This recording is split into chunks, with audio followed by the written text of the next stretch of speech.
迎收睇理財有計。嗱，今日咧就年初10啦。雖然傳統上咧就未拆得利是嘅，成日話要到年初15先拆得嘛。不過我哋都可以部署住先，睇下諗下咧呢一個利是嘅理財啊，有啲咩選擇？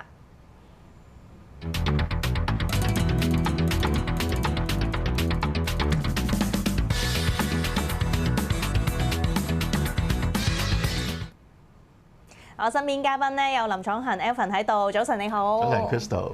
係啊，我哋咧我記得舊年新年又係請咗你上嚟啦，就同我哋講下呢啲即係利是理財咁樣啦。咁啊，因為過往咧即係成日都係啲小朋友咧收到啲利是錢之後咧，咁啊啲家長就話：我幫你袋住先咁樣。咁但係咧，喂，袋完都要揾啲出口噶嘛，即係揾啲出路噶嘛。咁而家其實應該點做㗎？我諗以往我哋成日都講笑咧，就啲家長話：幫你袋住先啦，原來真係袋咗佢喎，跟住唔見晒，咁好大件事，千祈唔好咁樣做啊！咁而家咧，我哋通常就係細個開始咧，就教細路仔理財啦。真係要明白咧，就係有啲嘢你唔細個教咧，大個佢其實唔會識㗎。所以我哋而家有一套比較容易去記嘅一啲概念咧，咁啊英文咧就叫做 cash 啦，其實就係4個英文字將佢組成嘅一個嘅組合啦。咁啊 CASH 啊，咁啊 C 咧就係代表charity 一個慈善啦，咁 A 咧就係一個嘅 accumulation 啦，一個長期嘅需要。咁而個 S 咧就係 saving，就係一個中期嘅儲蓄。咁而去到個 H 咧就係個 hobbies 啊，一啲短期嘅一啲嘅習慣啊、嗜好啊等等嘅嘢啦。咁4個唔同嘅分類咯。所以通常咧，如果我哋講，譬如好似頭先講啦，去到新15啦，咁啊拆利是咯。咁啊拆利是嗰時咧，就千祈唔好俾啲小朋友嘅諗法咧，就係全部袋落袋都係我㗎啦。因為咁樣做咧，嘥咗啲機會啊，去學點樣理財啊，同埋佢有錢多咧，佢又唔知點做，就最終啲錢就可能亂使咗㗎啦。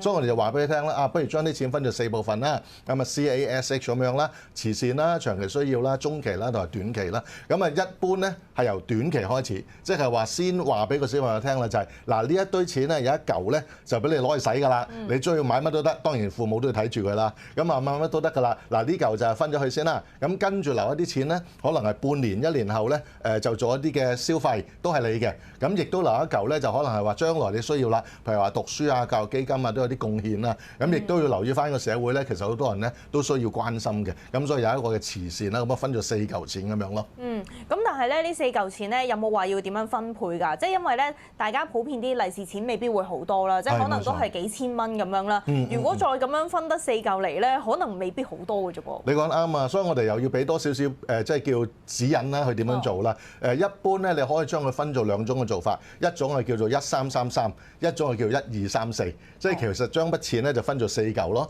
咁啊可能就係慈善嘅，我就攞咗10%去做啦。咁剩低嗰30%、30咧就各分開落去啦。長期需要啦、中期啦同埋短期。咁又或者咧1234啦，咁啊4咧最大嚿嘅咧就係短期。因為如果你叫個小朋友俾幾千蚊，突然間全部上繳晒咧，就好唔開心噶嘛。所以俾多少少去使。咁啊1就係個慈善啦，咁啊2咧就係一個嘅長期啦，中期就係3咁樣啦，做啲嘅分配。咁同埋亦都講得啱嘅。咁我諗而家雖然呢2年好似啲股市又升、樓市又升，有啲財富效應咧，啲父母嗰啲利是可能都鬆手啲嘅，都可能會多咗啲啦。但係多得嚟，我諗一般都係3幾千蚊啦。咁所以我哋通常都鼓勵啲父母咧，其實小朋友養成一個儲蓄習慣咧，對你將來都好事嚟㗎，所以不如考慮一種咧，我叫佢做1對1嘅配對機制，即係話小朋友佢肯儲100蚊，父母就夾100蚊，咁一路咁樣做法，咁所以你其實3幾千蚊咧，扣除咗一啲叫做消費短期消費之後咧，可能都有6、7千蚊嘅，即係總數嚟計啊。咁都係喎，即係如果係父母再加多筆，咁啊易儲啲啦，同埋即係可能小朋友睇落去都會覺得開心啲咯。冇錯，動力大好多，即刻贏一倍啊嘛，係咪？係啦，冇錯。咁啊，即係因為咧，尤其是如果係咁樣嘅話咧，咁我哋就係重點要睇下，咁應該擺落邊度好啦。嗱，譬如短期大家即係最易啦，咁啊佢自己中意買咩買咩咁樣啦。慈善亦都係可以再自己選擇啦。關鍵就係個中期嘅儲蓄同埋個長期需要啦。因為我哋啱啱都講，即係就算啊，可能真係家長再1對1咁樣俾埋落去。嗰啲錢未必話真係好多，咁我可能感覺上就真係要揾啲係咪要啲收息，又或者係可以錢滾錢高增長嗰種。係冇錯冇錯。咁如果我哋講係一啲叫做短期就消費啦，使咗佢啦。咁而中期咧都係半年1年咧，其實冇咩可以做嘅，可能都係啲普通銀行儲蓄啊，你開個戶口俾佢，甚至乎可能都特別需要添，可能整個豬仔錢罌都 OK 㗎啦。咁啊嗰筆就係預咗將來半年1年後使嘅，最大嚿咧就應該就係長期嘅啲安排啦。咁通常咧，我哋如果做呢個部分咧，因為有足夠嘅時間性啦，同埋預個小朋友由佢細細個到大個，都仲有好長時間會逗到利是噶嘛。咁所以俾佢有個叫中長期嘅投資咧，可能10年或者15年其實都可以嘅。咁而一般咧能夠做嘅一啲嘅選項咧，離唔開幾個大方向啦。第一個就買一啲比較上大家信心大啲嘅股票啦，例如一啲藍籌股啦，又或者咧做一啲嘅基金嘅投資啦。咁基金咧喺香港嚟計咧，入場費其實一筆過嘅咧都唔係話特別高嘅。譬如話可能你1000蚊美金啦，或者甚至乎有啲500蚊美金啦，做一筆過投資又可以啦。又或者你月供100蚊。1000蚊港幣啦，或者500蚊港幣，其實都係會有嘅，所以你攤開亦都可以噶啦。咁另一種咧就係中長線比較上回報就穩定啲嘅，就係做一啲嘅儲蓄嘅保險咯。因為咧我都係啊，琴日就喺度諗咧，有啲咩係真係低門檻嘅一啲投資之選啦。首先我哋以往成日講嗰啲定存咧就難啲㗎啦，因為嗰啲好多都 set 咗啲門檻，即係可能起碼都要你10幾萬以上啊咁樣先做到，兼且而家個息就唔係話好吸引啦咁樣。咁啊至於就而家其實好多銀行都有推出一啲即係兒童嘅理財戶口咁樣嘅，咁但係嗰啲活期嘅存款咧亦都其實唔高息，都係0點幾釐咁樣。咁啊所以就你又推薦咗版面上呢3個嘅投資選擇啦，不如逐個講下，先講下啲藍籌股先啦。好啊。咁我哋即係要揀啲入場費平嗰啲㗎咯喎，係嘛？冇錯，點揀啊？去到最新嘅資料啦，香港有80幾隻藍籌股啦。咁我都做過少少功課咧，就留意到咧，如果叫做7000蚊樓下能夠一筆過買到嘅咧，有19隻。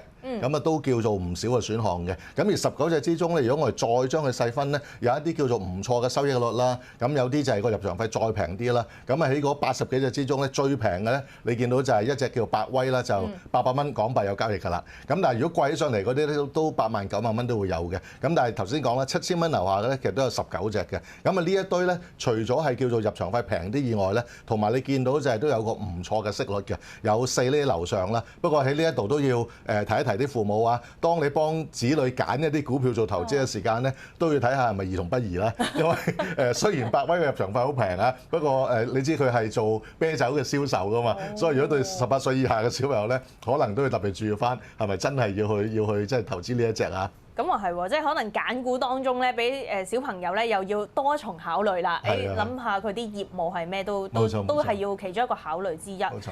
同埋咧咁樣望落去咧，嗱，首先就版面上有啲就係啲內銀股啦。咁內銀股其實都唔止呢2隻，其他好多都係幾千蚊入場費就已經有㗎啦，兼且派高息大家都知啦。咁啊，另外領展啊嗰啲都係入場費都係3000零蚊左右。咁呢啲就係啲傳統嘅收息股啦。咁啊，至於非傳統收息股之類，除咗你啱啱所提嘅百威之外咧，咁啊仲有啲譬如新奧能源啊或者中升啊咁樣啦。中升順帶一提嚟緊就剔出藍籌㗎啦咁樣。同埋有啲股價其實佢好波動喎，即係譬如好似中升今日先股價先再甩底啦，去到挨近10個月低位啊嗰啲水平。咁啊，我哋其實呢度仲有冇嘢要考慮㗎？即係使唔使諗埋佢嗰啲即係個股價要穩定嗰種㗎？如果我哋篩選一啲作為一啲叫小朋友我當佢超過10年嘅投資啦，其實都要諗嘅就係嗰個概念咧，係咪一啲即係值得長期有㗎啦？所以今時今日如果你話我要穩陣嘅、安全嘅，咁我買一啲銀行嘅內銀股嘅收息股啦，咁啊中長線啦。但係喺個價格上咧，你又唔好有太高嘅期望，有好大幅嘅升幅咁樣㗎啦。相反啊，其實都有一啲唔同嘅一啲嘅科技股類嘅嘢啦，或者同一啲叫做智慧城市相關嘅咧，其實都係幾千蚊入場嘅。咁嗰啲真係買一個概念啦，即係息就唔會高㗎啦，甚至乎可能會冇添，咁會有啲情況嘅。咁但係你買概念就係你覺得呢一樣嘢會唔會都係一個中長線喺特別講緊10幾年後嘅嘢啦？其實都係一個主題咧，會唔會即係今日俾你買中咗另一隻騰訊咧？係嘛？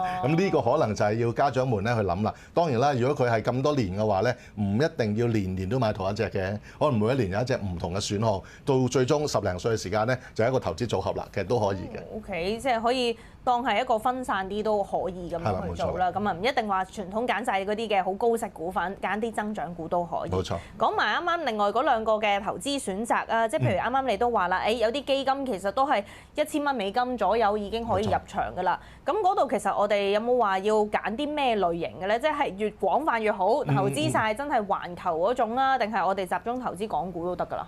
如果係基金咧，我就反而鼓勵就係唔好淨係買港股啦，因為始終香港係單一市場啊嘛，同埋我哋呢2年咧就股市好啫。咁但係如果你有印象咧，2年前咧其實都連輸幾年㗎嘛。咁但係反而其他股市咧就都係升嘅。所以如果你真係以基金形式去做咧，我反而鼓勵嘅就係一個環球性嘅投資。咁而嗰個嘅投資基金入邊嘅內容咧，可能多少少兩大主題啦。一個就係講緊一啲叫做科技嘅發展啦，另一個咧就係講緊一啲嘅人口老化相關嘅配對咯。咁我覺得呢啲都係走唔甩嘅一個全世界嘅大趨勢嚟㗎啦。